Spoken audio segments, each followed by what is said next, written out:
I hope you are all ready to really fill your mind with phenomenal ideas.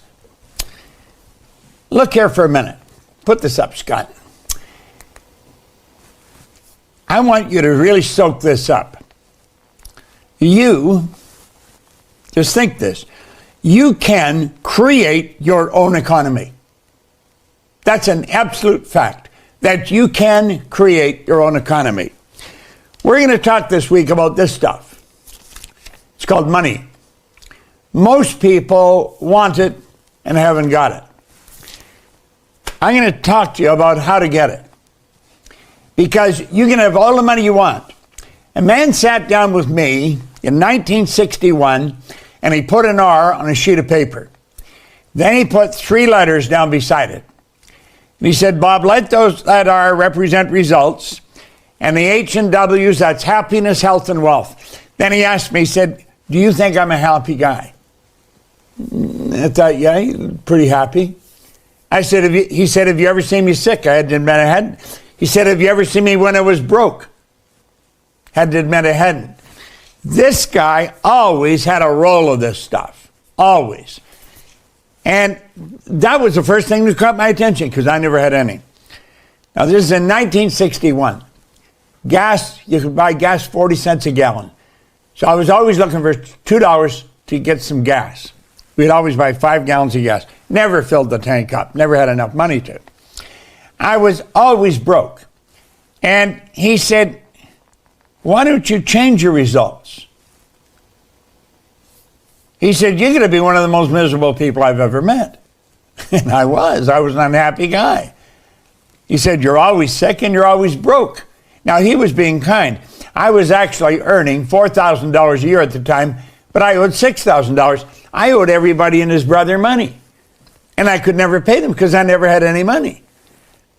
I'd get paid, it'd all be gone. And he said, why don't you change that? It never entered my mind that I could. It really didn't. And I think there's a lot of people like that. We'd get up, just go to work, and hope things would get better. He said, do you ever read anything? And I said, no, I can't read.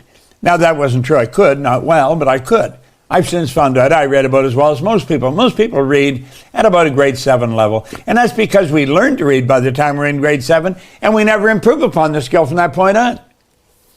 Well, he said, why don't you take this book and read it?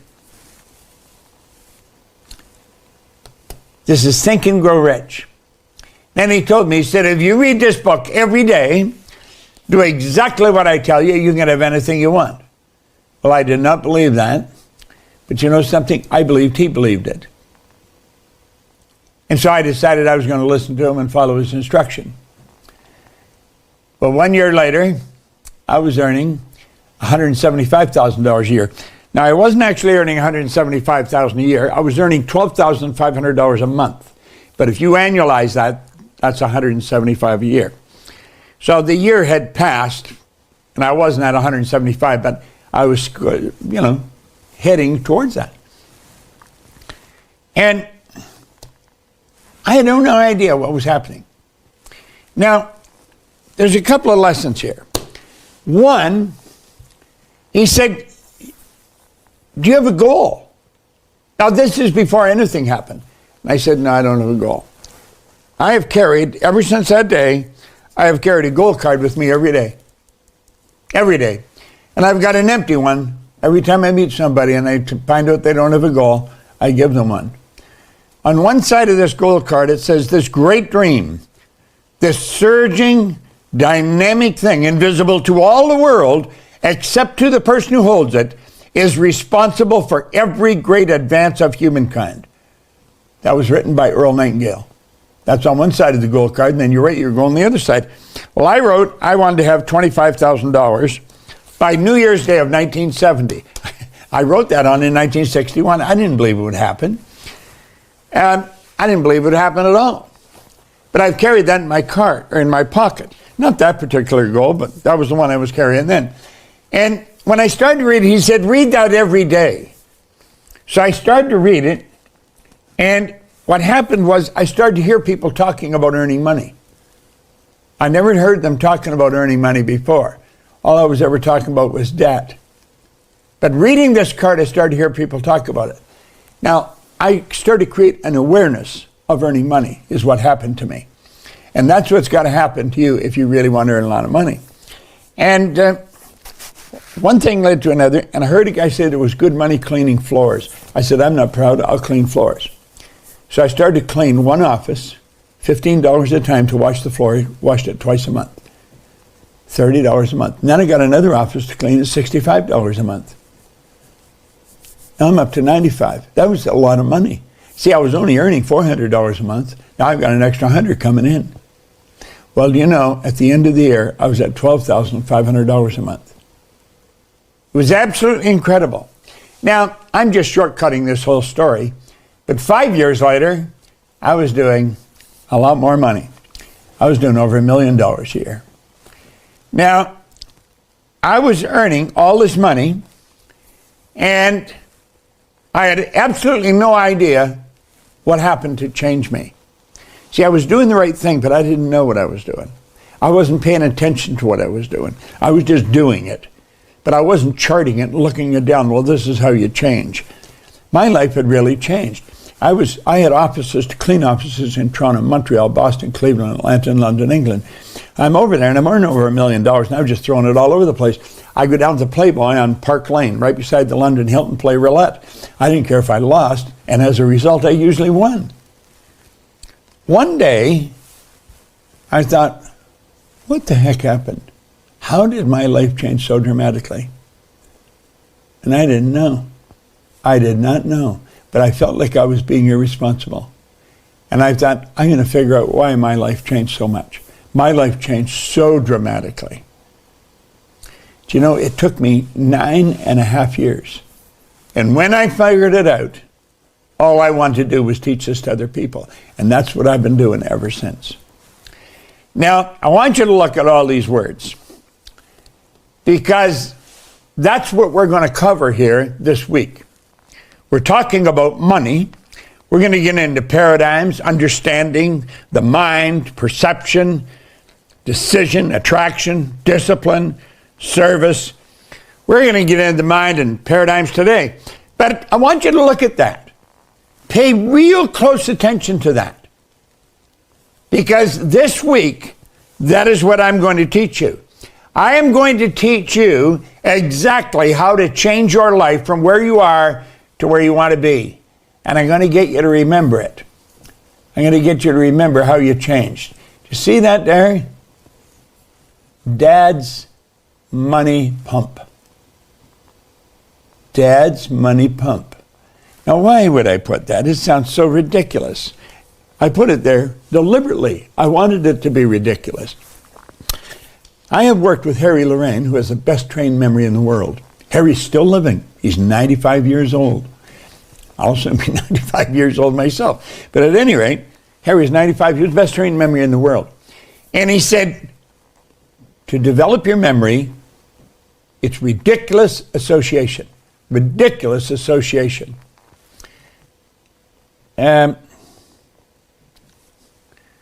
Let's suppose there's this one thing I want you to remember here. A sand timer. I want you to see the sand timer running around the room that you're in. I want you to visualize this running around the room you're in. Now, you know that's ridiculous, but that's why you'll remember. You see the sand timer running all around the room. Well, I want you to look at all these words, but I want you to remember Dad's money pump. And that will help you remember the words. That's ridiculous, but that'll help you remember the words, because this is what we're going to study. This is what we're going to study this week. Now, I'm going to tell you what I'm going to tell you right there. That's it. Then I'm going to tell you. I'm going to go through and I'm going to explain it. At the end of the week, I'm going to tell you what I told you. I'm going to explain the whole thing. I want you to remember everything I'm telling you because I want you to act on it. I want you to act on it. Repetition is the first law of learning. It's getting involved in the same things over and over and over again. See this book? I've been reading it every day since 1961. Now, after Oh, well, it's not an effort anymore. It's a habit. I carry it everywhere I go. I got an elastic on it because the book's fallen apart. It's literally fallen apart. See that? Now, this particular copy, my brother gave to me in 1963. I'd been reading another copy for a couple of years before that. I'll put this back where we got it with the elastic. So I want you to really think. I started to listen to that record. I was reading this book, and I found it on a record. Earl Nightingale had condensed this book and put it on a record. And then I found his Strangest Secret record. That is probably one of the best recordings I have ever listened to. I used to listen to that every day. Every day. And you know, strange things happen. I went to meet him. In 1966, I went to meet him. And I was with him for 1 hour. Earl Nightingale is the Dean of Personal Motivation.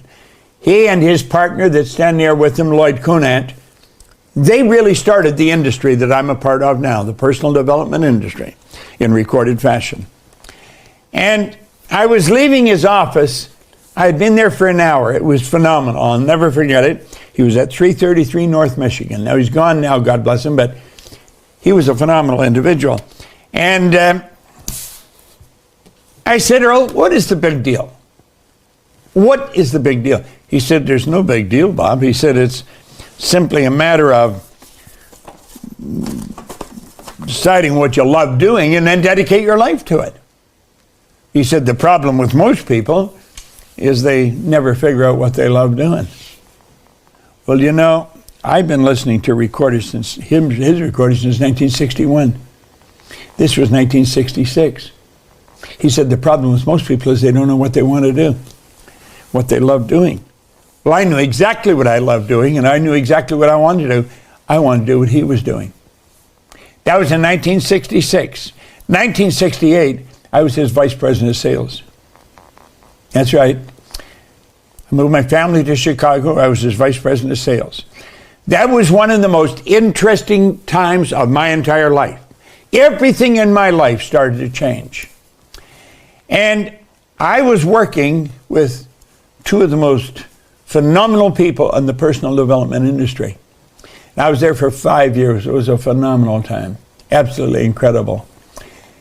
When I left there in 1973, I sat down and I wrote on a card, on my goal card, that I was going to have a company that operated all over the world.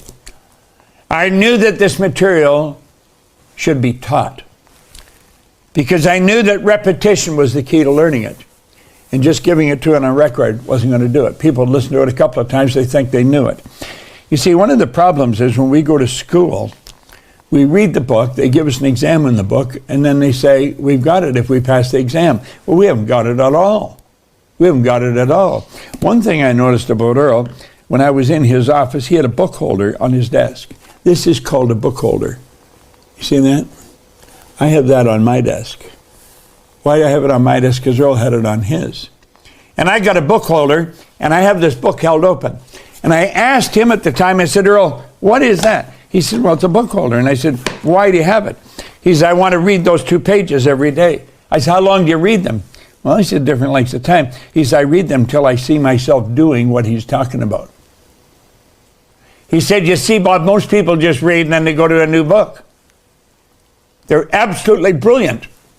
They gather all kinds of information, but they're not doing it. School has us learning a lot of information, but we're not doing it. Well, I started doing it. I started doing what he was doing, and everything started to change. Now, everyone wants freedom. Everyone wants freedom. We want time and money freedom. You are not an exception. You will be amazed at how much free time you have when you never have to think about money. It's absolutely incredible when you stop and really start to think about it. The mind, it's all about the mind. Remember in Dad's Money? Dad's Money Pump? Mind was in there. It's all about the mind. Your marvelous mind. You see, understanding your mind and working in harmony with the laws governing the mind is absolutely essential if you want more of this stuff. Now look at, anybody can get this. You can have all you want. All you want. But you've got to earn it. What we're going to talk about is how to earn it. How to earn all you want. It all starts inside. If you don't do it inside, it's never going to happen outside. If you're going to do it inside, you've got to understand how the mind functions. You must. Look at this. Success is 5% strategy, 95% mindset. Now, I didn't always know that.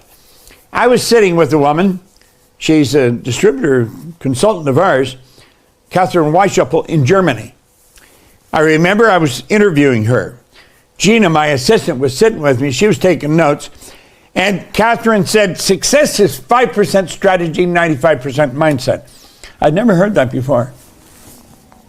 I thought about it and I thought, you know something, she's right. That resonated with everything in my mind. It felt perfectly comfortable. 5% strategy, 95% mindset. Well, there's the man that really made an enormous difference in my life, and I met him after I started with Thank Gil Conant, because he's the one that really taught me what I know about the mind, to start off. I had an enormous amount. Keep in mind, I had started studying this in 1961. I was addicted to studying this because I knew that the secrets in life were tied up in these books. In fact, you can have anything you want by getting into enough books and getting enough of the information. Val Vanderwall sat down with me and he said, Bob, most people have no idea how the mind works. Val's gone now. That's a picture of him taken at the $1 Million Forum. The $1 Million Forum is something I started with Mark Victor Hansen, Bernie Torman, Jack Canfield. We were teaching people how to earn $1 million by setting up multiple sources of income. We'll talk about that this week.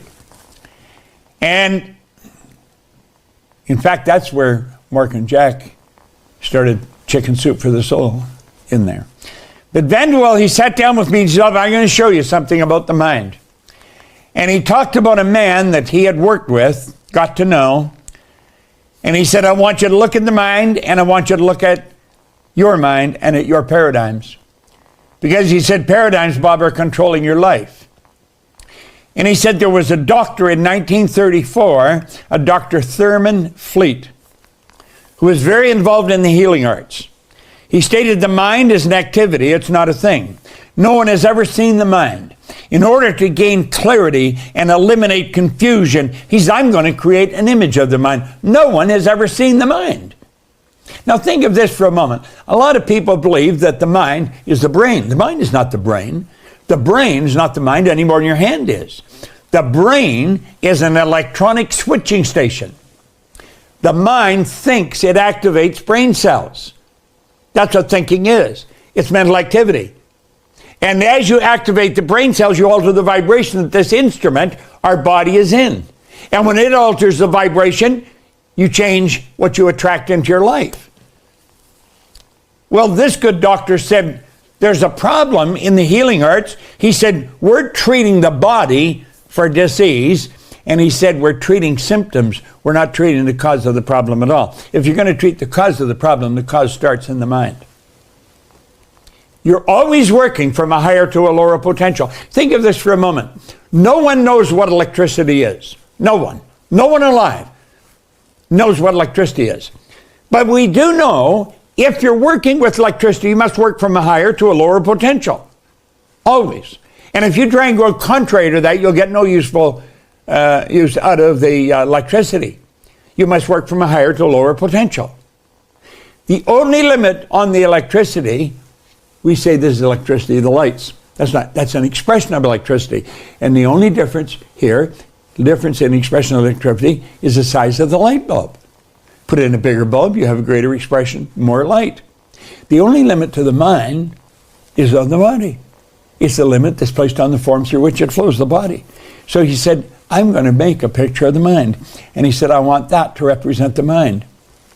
And he started to talk about it. He said, that is the conscious mind, that is the subconscious mind, and this is the body. Now, if you want to earn money, you must understand how the mind functions, because it's the mind that attracts this stuff. This doesn't happen by accident.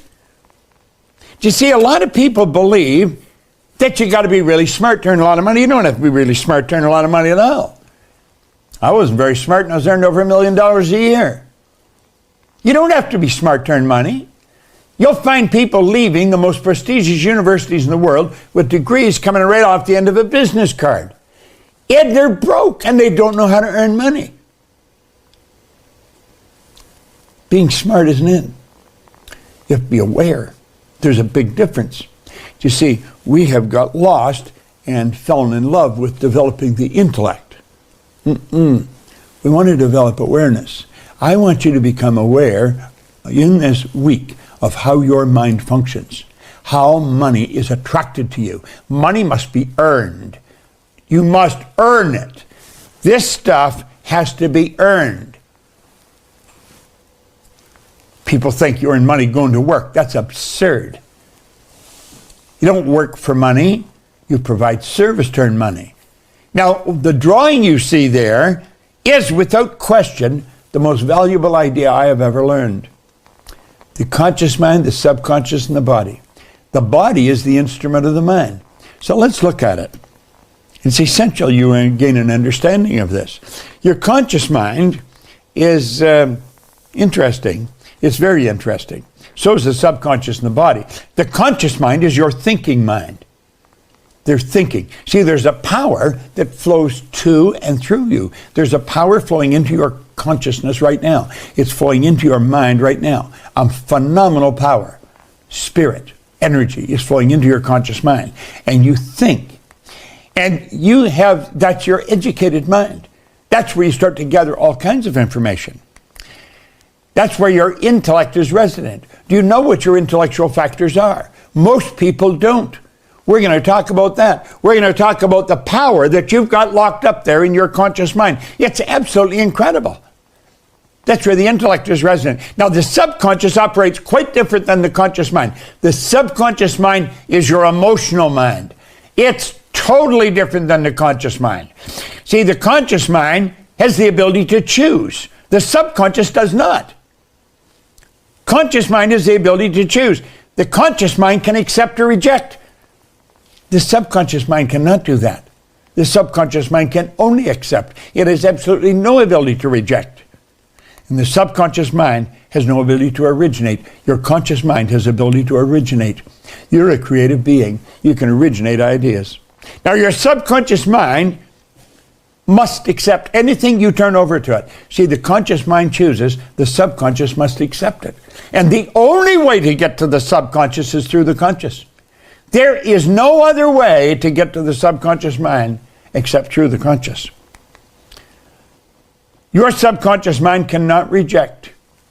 I'll tell you something else. It has no ability to determine what's planted in it. Your imagination is phenomenal. Your subconscious mind must determine, or cannot determine, the difference between what's real and what you've imagined. You have the ability to imagine beautiful ideas. You can imagine your life in a certain way, and if you get emotionally involved and stay feeding that idea, it has to happen as sure as it's dark out tonight. Now, watch this information. This is on the mind.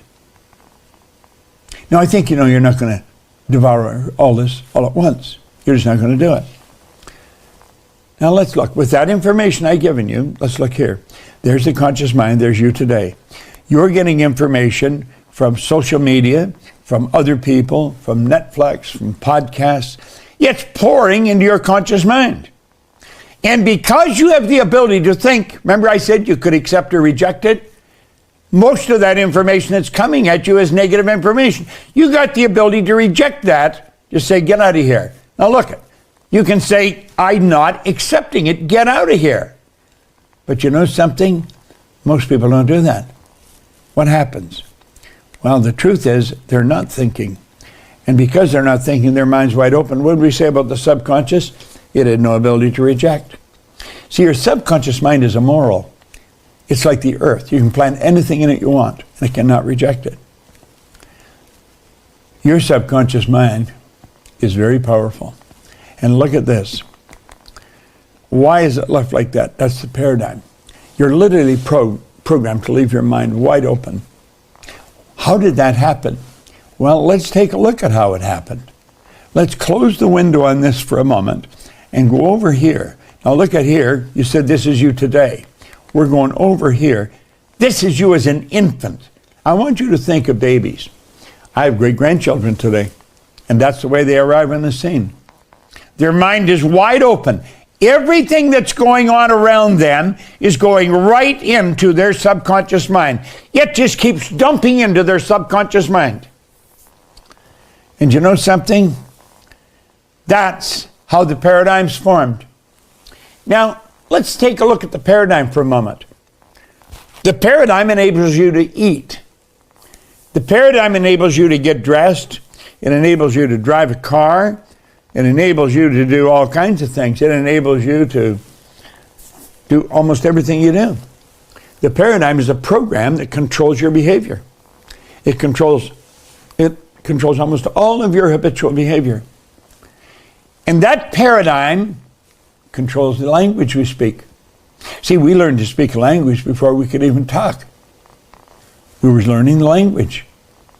That language is it's just stuff pouring into our subconscious mind. You very likely like the food your parents liked. Almost everything we do was programmed at an early age. Now look at this. Here we are here, 20, 30, 40 years later doing the same damn thing. It's almost inconceivable that people would be doing what they were programmed to do as infants, but they keep living that way.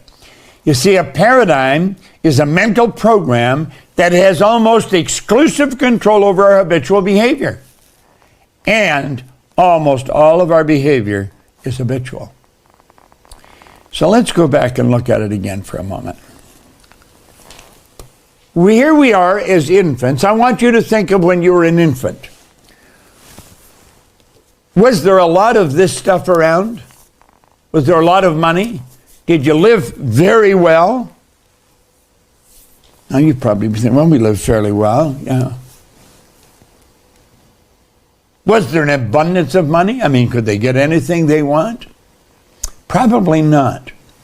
You see, our situation, our financial situation, has usually been programmed at that point right there as little children.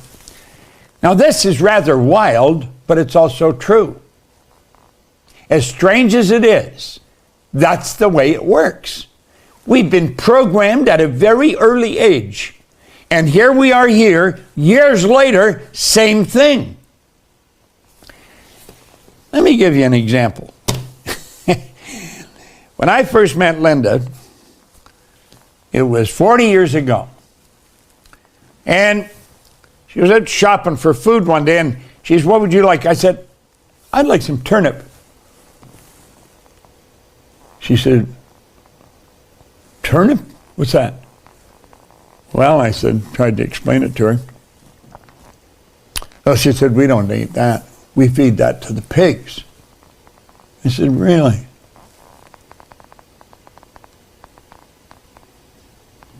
We were thinking about it. And she said, we eat the green of the turnip. I said, what's that? She said, well, that's the green, the top of it. The turnip is a root and has green on the top. We eat that. I said, isn't that strange? We feed that to the pigs. Now, Linda was raised in southern Alabama and Florida. So she was raised in a totally different culture than I was raised in. They eat the green of the turnips, we eat the turnip. Today, Linda and I don't eat turnip at all. We don't eat the green or the root. And we're compromised, you see. Now think. I want you to think of what was it like when you were a child. Now I'm going to tell you what it was like when I was a child. I was living way up in northern Canada as a little boy in a pulp wood mill, pulp lumber mill. We lived in a little log cabin. It was about, 25 yards from the railroad track. In fact, when the railroads went by, when the rail train went by, the cabin would shake. Bears would come up and look in the window. Now, the schoolhouse was right next door to the little log cabin. It was a church, too. And we went to school there. I just used to wander in there. I was only a little kid. That was where I first went to school. And the teacher in there, she taught everybody. Didn't matter what age you were. Everybody got taught. Same schoolhouse. This was during the Great Depression. This was in 1934 to 1939. Right in the heart of the Depression. Then in 1939, the whole world went to war. My father and everybody else's father, they went off to war. So we had no fathers at home. Our mothers were all working, our grandmothers were looking after us. Now think, this is where I'm growing up. There was all kinds of lack and limitation. That's what I was programmed with. And that's what I had to change. Now, I don't know what you were programmed with, but I do know whatever it is, if you don't change it, it's going to control the rest of your life. Now, the paradigm, it's a mental program that has almost exclusive control over your habitual behavior, and almost all of your behavior is habitual. So look here for a moment. This is really important that we get this straight. School gave us valuable knowledge. However, school never taught us how to alter our paradigms. Now think about this. Therefore, we frequently do not do what we already know how to do. See, it's not that we don't know how to do stuff, it's that we don't do what we already know how to do. Now look here for a moment. We have superior knowledge, inferior results. That causes confusion and frustration. We know a lot better. Why do we get such terrible results? Well, let's take a look over here. We'll put the model back up again. School piled all kinds of information into our consciousness. However, the results don't match all that information. See, the results are not good, and yet the person knows a lot. It isn't the knowledge that produces the results. The paradigm produces the results. And if a person is going to change results, they have to gain an understanding of how to change the paradigm. Now that's part of what we're going to talk about this week. Because if you don't change your paradigm, you're not going to change the results. You see, if you want to earn more of this, you've got to change what's going on in your subconscious mind. Otherwise, you're not going to do it. You just won't do it. Now, I'm really good at earning this stuff. I'm very good at it. I've been studying this for a long time. And if you want to change your results, you've got to change that paradigm. It's essential. And most people don't know that. Now, let's take a look at what your paradigm controls. It's very important you really study this. Your paradigm controls your perception. You go back to Dad's money again, that was one of the P's. Remember we said Dad's money pump? Well, that was one of the P's, is perception. When you change your perception, everything begins to change. Everything. You change the way you look at something, what you look at is going to change. Perception controls all kinds of things. Most people never really stop and think that. When you start to change your perception of this, you see what you're looking at here is paper, it's money. That, 3 $100 bills, okay? It's paper. This is not money. This represents money. This is an instrument that represents money. Money is an idea. It's an idea. It's a medium of exchange that we trade for other people's products or services.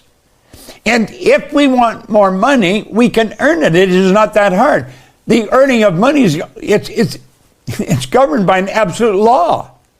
Think this whole universe operates by law. Winter never follows winter. If I drop this, it's going to go down. It cannot go up. That's an absolute law. The night always follows the day. That's a law. The laws of the universe are precise. We talk a lot about the laws of the universe here at the Proctor Gallagher Institute. Your perception of a situation controls what's going on inside. Your perception of this and how to get this, how to earn this, and earn it in abundance has to change if you really want to earn more money. Perception. Your paradigm controls your use of time. Do you know that everybody gets exactly the same amount of time? We get all there is. So it's what we do with our time that really makes a difference. Now think of that. I'll give you, here, let's shift our perception on time. Let's suppose that you studied this for 1 hour a day. Just 1 hour. You got 24 of them. Just 1 hour. The man that gave me the book suggested that. He said, do you know that is 9 40-hour weeks in a year? Study how to earn money for 1 hour a day. That's 9 40-hour weeks of concentrated study a year. 9 40-hour weeks. If we learn how to utilize our time, time cannot be managed. It cannot, only activities can be managed. Time cannot be managed, but it can be wasted. Creativity. Do you know that when I left public school, my school teacher, Miss Strawn, God bless her, she'd be long gone now, but she said to me, Bob, where are you going? And I said, I'm going to Melbourne Collegiate. Oh, Bob, don't go there. Go to Danforth Tech, Bob, and get a trade. You'll never do well in business.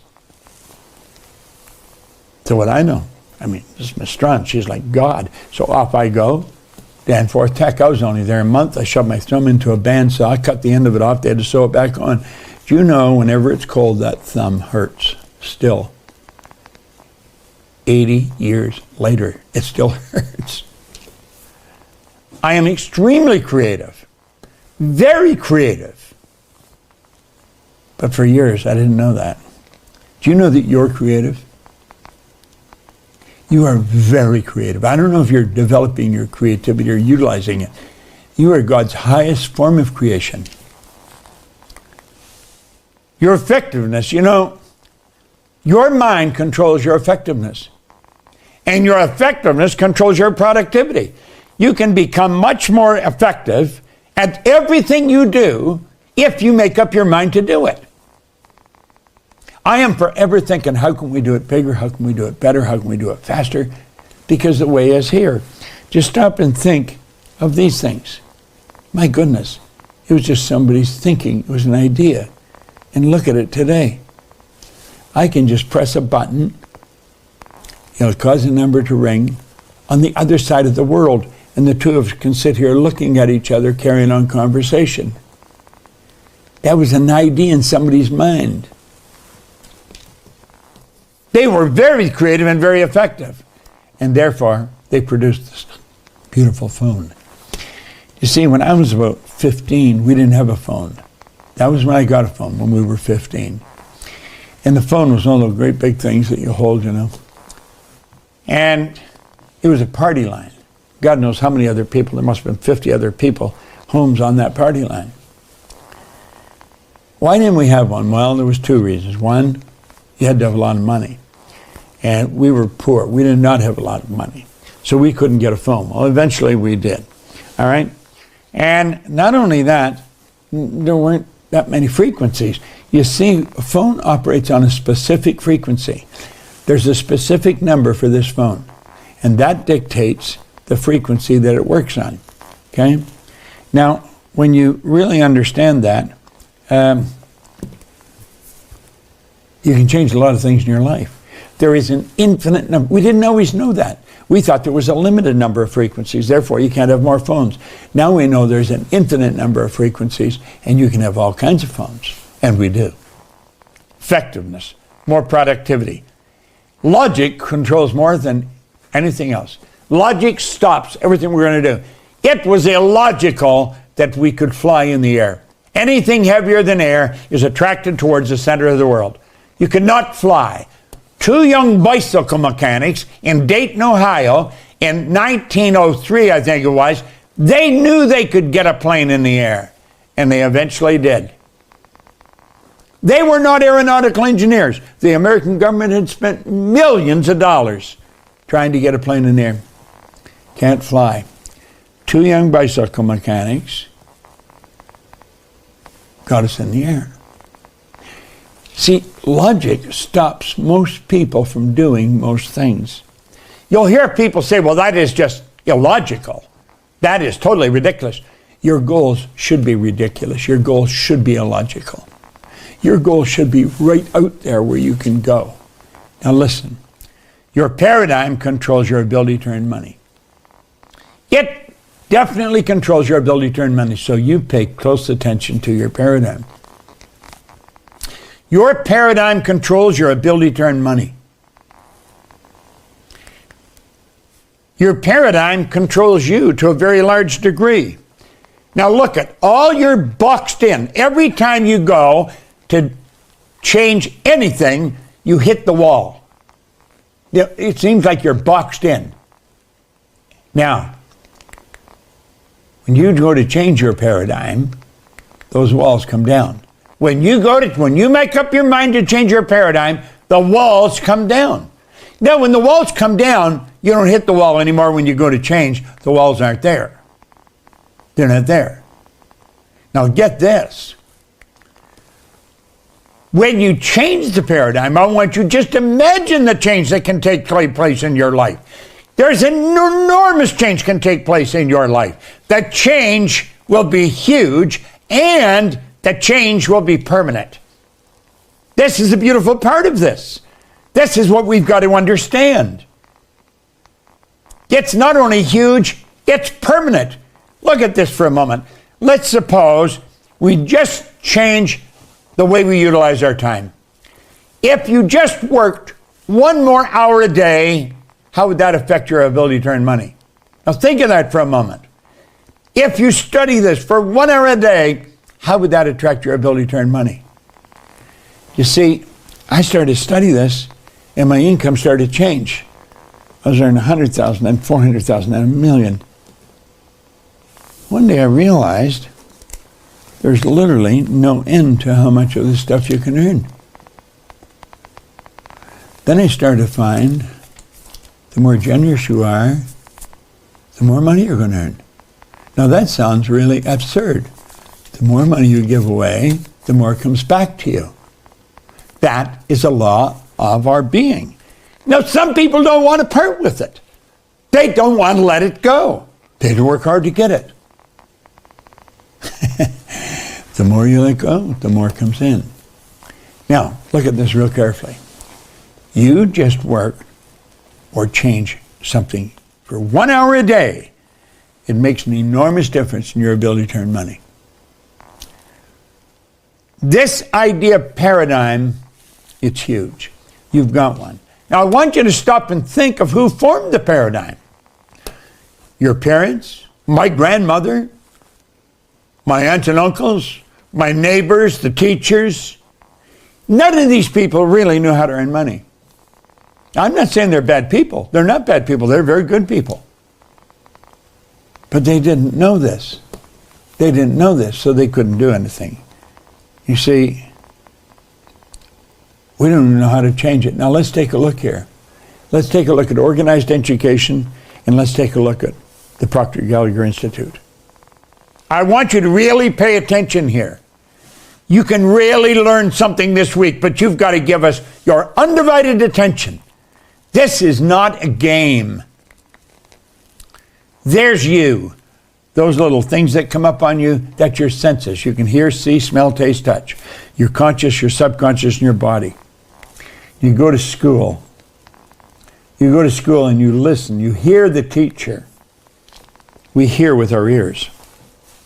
And because we hear, we gather information.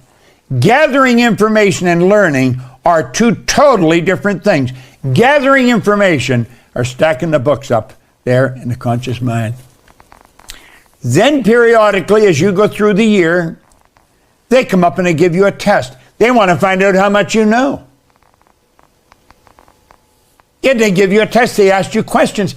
If you answer the questions right, you pass. You win. You get an education. And they call that it is not an education. It's gathering information. We treat education as if it's something you can fill up and put a cap on. You can't do that. That is not knowing. It's not knowing. Now let's take a look at what learning is. You don't learn by just hearing it. You've got to really listen, and you listen with your emotional mind. When you listen, that's when you learn. See, learning is when we consciously entertain an idea. That's what you're doing right now. Then get emotionally involved with these ideas. When you get consciously and emotionally involved, you're going to act on the idea. And when you act on the idea, you're doing it, so you change the result. It's because of what you do, and the results change. When the result changes, that's feedback to your consciousness. You learned.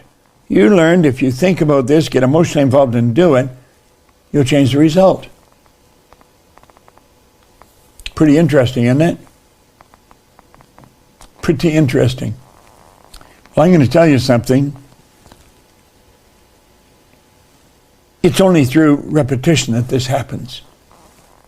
When repetition, why repetition is necessary when you're changing paradigms. Now I want you to really think, really listen, and really give me your attention. The white line here represents the sound of a recording playing, or that would be me talking. The red line will represent you listening to the recording. Okay? I would listen to the same recording over and over and over. There's the sound of the recording playing. This is the sound of me listening to the recording. So I'm listening to the recording, and bang, an idea hits, and off I go on a thought trip. Now, I'm not listening to the recording. I'm thinking about what I'm listening to, the idea. So as I'm up there playing with this idea, the sound still plays. Do you notice the white line's still going underneath? And then I quit thinking about that idea, and I come down and I start listening again. Then I go along and bang, another idea hits, and off I go on another thought trip. So do you see, I could listen to the same recording every day for a month, not listen to the same idea, not think about the same idea over and over and over again. Well, you've got to keep entertaining that idea over and over and over. That's how paradigms are formed, and that's how they can be changed. You see, the second time you put it on, you don't listen to the same thing. How was your paradigm formed? It was in your little life. That was when the ideas was dumped into your subconscious mind. That's how the paradigm was formed. And that's what you've got to do here. Now look it. If you listen to the same recording again, you don't come down on the same spot. You know, you say, if this would happen, then you'd listen to it just a few times and you got it. But that's not what happens. It's next time you listen, you stop at a different point. The point is, you could listen to the same recording 50 times and still hear something. I never heard that before. Well, you did hear it before, but you weren't listening when it was played. This is so important. And this is how we change the paradigm. Now look here for a moment. There's the mind, okay? And there's the body. Okay? The conscious mind, the subconscious. You see, hear, smell, taste, touch. Those are senses that are hooked up to the conscious mind. Okay? That's how most people live. They just live by the outside world, by what they hear, see, smell, taste, touch. They never understand that their conscious mind is also their intellectual mind, and they have these higher faculties. Let me tell you something. You are different than all the other form of animal life on the planet. All the other little creatures running around the planet are completely at home in their environment because they blend in. You and I are totally disoriented in our environment. We don't blend in. We're totally disoriented. Little animals are completely at home in their environment because they do blend in. They operate by instinct, which is perfect. We had instinct removed and higher faculties put into place. We have these higher faculties. We can create our own environment. Now look here for a moment. You have perception, the will, imagination, memory, intuition, reason. Okay? These are enormous, powerful parts of our personality. We were taught nothing about these. You got nothing about these in school. And you know something? They're all sitting right here in our conscious mind, waiting to be utilized. Now, if you really want to earn a lot of money, you're going to have to start